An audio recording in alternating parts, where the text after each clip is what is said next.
오늘 5장 10절에서 19절 말씀은 하나님의 심판에 대해서 증거하고 있습니다. 하나님은 예루살렘만이 아니라 유다와 이스라엘 전부가 하나님께 심하게 범죄했다고 합니다. 그럼에도 백성들은 재앙이 자신들에게 임하지 않을 것이라고 확신하고 있습니다. 그때 하나님께서 이렇게 말씀하십니다. 14절과 15절입니다.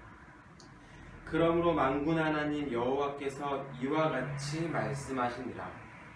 내가 너희가 이 말을 하였은즉 볼지어다. 내가 내 입에 있는 나의 말을 불이 되게 하고 이 백성을 나무가 되게 하여 불사르리라. 여호와의 말씀이니라. 이스라엘 집이여 보라, 내가 한 나라를 먼 곳에서 너희에게 오게 하리니 곧 강하고 오랜 민족이라. 그 나라 말을 내가 알지 못하며 그 말을 내가 깨닫지 못하느니라. 유다 백성들이 아무 일도 없다고 스스로를 위로하고 있을 때 하나님께서는 하나님의 말씀은 불이 되고 유다 백성들은 나무가 되어서 불살라 버리겠다라고 말씀하고 있습니다. 건조한 날씨였을 때 일기예보에서 그 기상캐스터가 꼭 하는 말이 있습니다. 불조심에 대한 이야기입니다. 특별히 산불 조심에 대한 이야기. 얼마 전에도 여러 가지 사고 때문이긴 했지만 산불 때문에 이제 큰 고통을 받았었던 대국민적으로 이런 일들이 있었었는데 유다는 1년 내내 건조한 지역입니다. 하나님께서는 그곳에 불을 넣겠다라고 지금 경고하고 있으십니다. 하나님의 불은 유다 백성들이 생각하는 것을 훨씬 상회하는 것이었습니다. 지금까지 유다를 침공했던 나라들은 주변에 있었기 때문에 어느 정도 예상도 가능하고 혹시 침략을 한다 하더라도 협상을 할 수 있을 만한 여지들이 있었습니다. 그런데 유다 백성들이 끝까지 하나님께 돌아오지 않았을 때 지금까지 경험하지 못했었던 나라, 다시 말하면 이 바벨론을 통해서 치시겠다라는 말씀이십니다. 그 나라는 크고 강할 뿐만 아니라 오늘 성경에서 보니까 언어도 통하지 않는다라고 이야기합니다.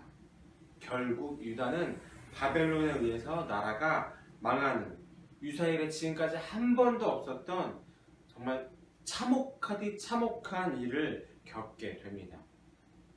그럼에도 불구하고 좋으신 하나님께서는 이 유다 백성들을 버리지 않으십니다. 18절과 19절에서 이렇게 증거합니다. 여호와의 말씀이니라. 그때에도 내가 너희를 진멸하지 아니하리라. 그들의 만일 이르기를 우리 하나님 여호와께서 어찌하여 이 모든 일을 우리에게 행하셨느냐 하거든 너는 그들에게 이르기를 너희가 여호와를 버리고 너희 땅에서 이방신을 섬겼은즉 이와 같이 너희 것이 아닌 땅에서 이방인들을 섬기리라 하라. 유다 백성들은 유다 땅에서 이방신을 섬겼습니다. 그래서 그들은 결국 이방신을 섬기는 사람들의 지배를 받게 되었습니다. 우리가 무엇을 섬기든지 그것의 지배를 받게 됩니다. 우리가 세상을 섬기면 세상의 지배를 받고 나를 섬기면 나의 욕망 혹은 이기심의 지배를 받기도 합니다. 물론 하나님을 섬기면 무엇이 나를 지배하는지 우리는 다 알고 있습니다. 유다가 망하게 되었을지라도 이 자비하신 하나님께서는 마지막 끈을 놓지 않으시고 완전히 멸망하도록 내버려 두시지는 않는다라고 합니다. 하나님께 돌아오면 용납하시겠다라는 의미입니다. 이렇게 예레미야 5장을 읽으면 여호와의 말씀이라가 7번이나 나옵니다.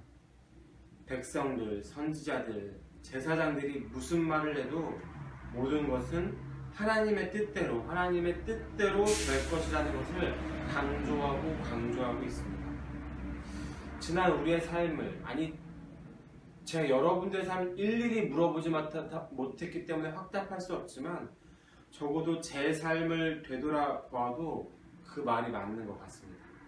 우리의 뜻대로 되는 것 같지만 실상은 우리의 뜻대로 되기보다는 하나님의 뜻대로 그 말씀대로 진행되어져 오고 있었던 것은 아닐까요? 물론 그것이 기쁠 때도 있지만 너무나 고통스러울 때도 있지만 그 고통스러운 상황 가운데서도 하나님의 뜻대로 온 것이 저에게는 참 복이었던 것 같습니다. 그렇다면 여러분의 삶들은 어떠합니까? 오늘부터라도 하나님의 말씀에 순종한다면 그것이 바로 나를 세우는 길이고 가정을 건강하게 만드는 길이고 이 나라를 바르게 가꾸어가는 길이 아닐까 싶습니다. 우리 각자가 오늘 하루 삶을 살아감에 있어서 하나님께서 내게 말씀하시는 것들을 다시 한번 나를 바라보고 반추하고 올바른 길로, 선한 길로, 혹여라도 내가 가지 말아야 할 길로 가고 있다면 그 말씀을 통해서 하나님의 음성을 통해서 되돌아갈 수 있는 오늘 하루가 돼서 나를 건강히 세우고 나의 가정을 건강히 세우고 공동체를, 이 나라를 건강하게 세워가는 우리가 되기를 간절하게 소망합니다. 제가 기도하고 마치도록 하겠습니다. 하나님, 나는 끊임없이 하나님의 뜻들을 잘 구별하지 못하고 혹은 나의 욕망을 따라서 살아가느라 하나님께서 원하시지 않는 길을 갈 때가 너무나도 많음을 고백합니다.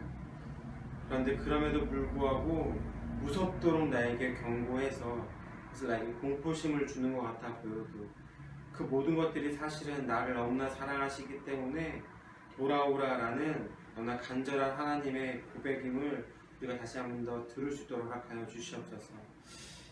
우리가 하나님의 뜻대로 살아갈 수 있는 우리가 되어지게 허락하여 주시옵소서. 말씀을 통하여서, 예배를 통하여서, 기도를 통하여서, 나의 입을 하나님께 올려드리는 그 찬양을 통하여서 말씀대로 살아갈 수 있는, 하나님의 뜻대로 살아갈 수 있는 오늘이 되어져서 바로 오늘 나를 바로 세우고 우리 공동체를 바로 세울 수 있는 우리 각자의 여정이 될 수 있도록 허락하여 주시옵소서. 하나님이 찾으시는 바로 그 사람이 내가 될 수 있도록 허락하여 주시옵소서. 이 모든 말씀 예수님의 이름으로 기도했습니다.